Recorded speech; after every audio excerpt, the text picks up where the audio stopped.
Fala galera, beleza? Sou o professor Elton e hoje vamos dar sequência aí no PET volume 6, o Plano de Estudo Tutorado do segundo ano do ensino médio, que tem como eixo temático geometria e medidas, tópicos, prismas e cilindros, planificações de figuras tridimensionais.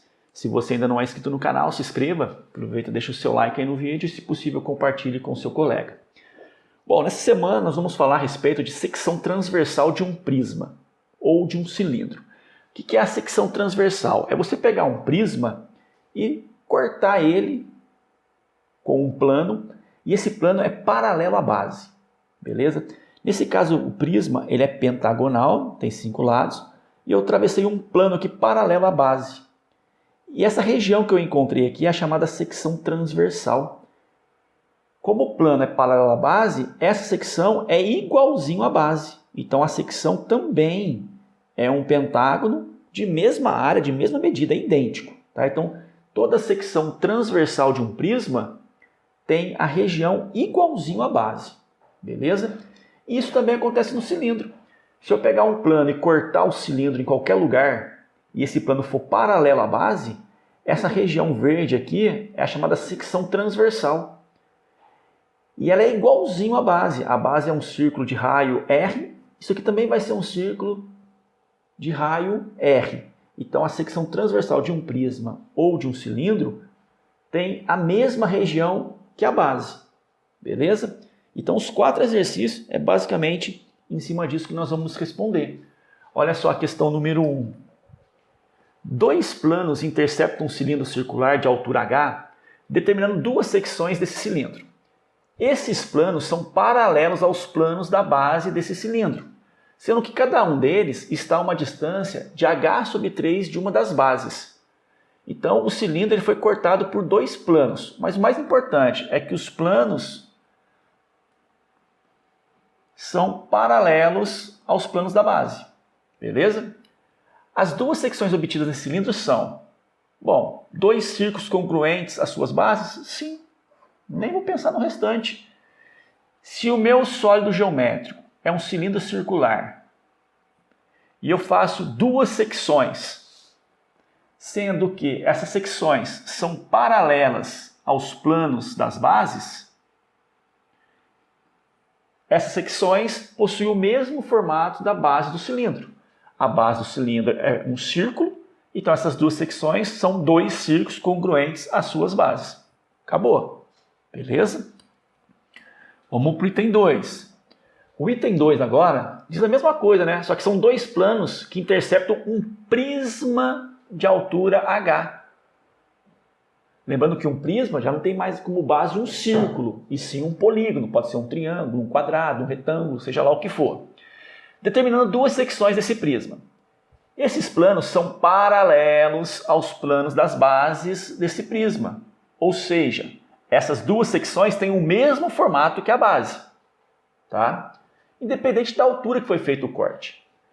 Então, as 2 secções obtidas desse prisma são: letra A, 2 círculos congruentes às suas bases? Não, porque o prisma não tem círculo como base. Letra B, 2 regiões poligonais congruentes às suas bases? Sim. As secções elas são iguais aos polígonos das bases. Base inferior, base superior. Então, alternativa letra B. Questão 3. A figura a seguir é um prisma reto. Esse prisma foi interceptado por um plano paralelo aos planos de suas bases. Base inferior, base superior. Então, um plano corta ele em qualquer lugar, desde que seja paralelo às bases. A secção resultante é representada por um... Bom, se eu cortar aqui, olha como que seria mais ou menos esse corte. Então, cortei, né? Um plano paralelo cortando aqui o prisma. Essa área é a chamada secção transversal.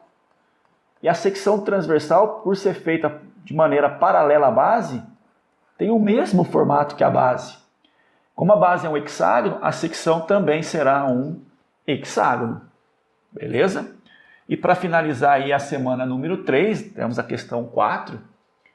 Um cilindro circular e um prisma de base quadrada são interceptados por um plano paralelo às suas bases, determinando em cada um desses sólidos uma secção. As secções obtidas nesse cilindro e nesse prisma são respectivamente. Bom, as secções que eu vou encontrar no cilindro e no prisma, já adiantando, são iguais às bases. No caso do cilindro, é igual ao círculo da base. Em relação ao prisma, pela base ser quadrada, é um quadrado igual ao da base. Então, letra A, um círculo cuja medida do raio é menor. Não tem nada de menor, é igual. Letra B, um círculo cuja medida do raio é menor. Não é menor, a gente sabe que é igual. Letra C, um círculo cuja medida do raio é maior. Esquece. Letra D, um círculo cuja medida do raio é igual à medida do raio da base desse cilindro. Ok, tá certo. E um quadrado cuja medida do lado é menor. Não é menor, a gente sabe que é igual. Então sobrou apenas o item E. Um círculo cuja medida do raio é igual à medida do raio da base desse cilindro. Ok. E um quadrado cuja medida do lado é igual à medida do lado da base desse prisma. Beleza? Simples. Secção transversal, se ela foi feita de maneira paralela à base, a secção vai ser sempre igual à base. Isso se for um cilindro ou um prisma. Claro que se for um cone, uma pirâmide, aí a história é outra. Até mesmo uma esfera, a história é outra. Mas no prisma e no cilindro, qualquer secção transversal vai ter o mesmo formato que a base. Qualquer dúvida, deixa aí nos comentários e até a semana número 4.